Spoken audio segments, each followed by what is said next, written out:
Hello, today I will be conducting my second role-playing assignment for personal selling.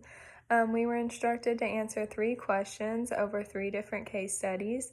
First, identifying the 3 most important aspects of each business.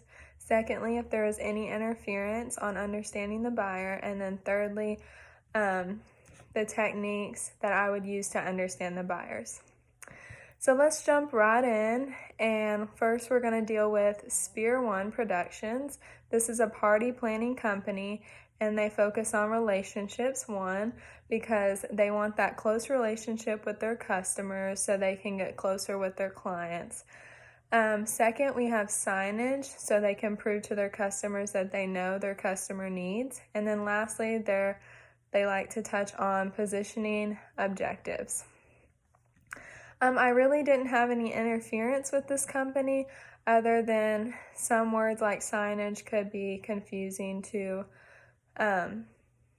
just other salespeople. Also, this buyer tended to look down a lot and kind of fold his hands, so I'm not sure if he was nervous or if he didn't want to be there, so that kind of threw me off, kind of worrying about that aspect. The techniques that I used to understand this buyer was asking questions. Secondly, that customer engagement was very important. And then planning for future events. This is a party planning company, so I know they're going to have a lot of future events that I wanted to get on our calendar. And then lastly, just paying attention to body language.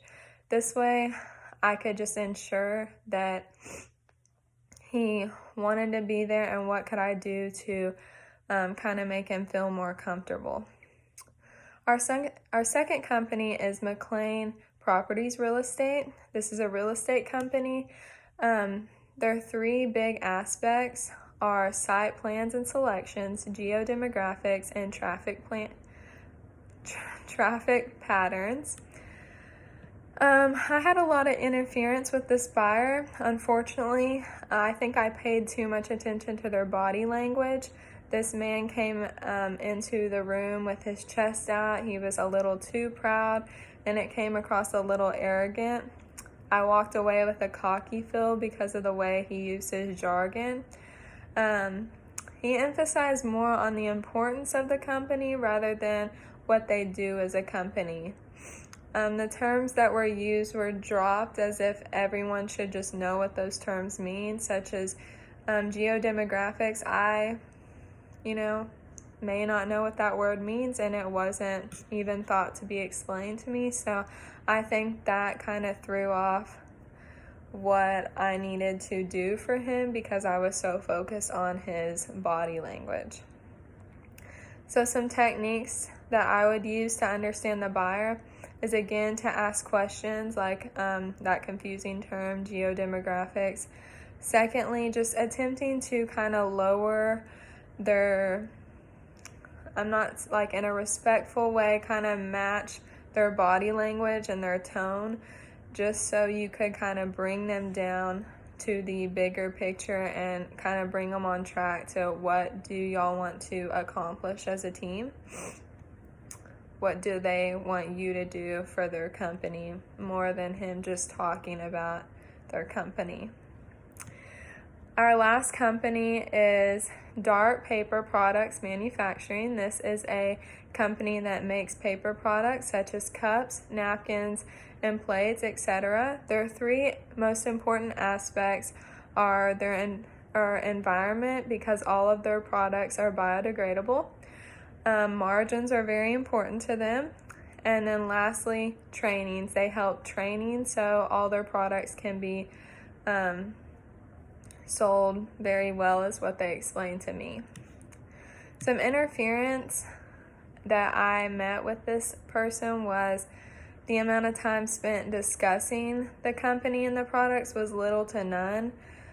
Their body language came across as a lack of confidence in the product. I don't know if he was shy or if he was a little arrogant. I'm not sure. So I think I paid a little too much attention to the body language, and that possibly distracted me from the main focus.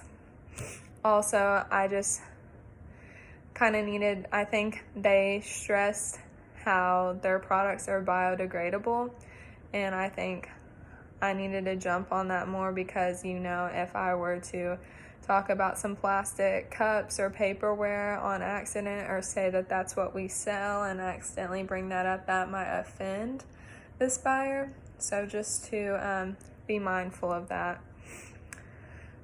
So some techniques that I would use to understand this buyer is to evaluate our competition, because paper products are such a popular product in the market, and create a warm and welcoming environment so this person does not seem maybe as shy or have the lack of confidence when speaking to me or another salesperson.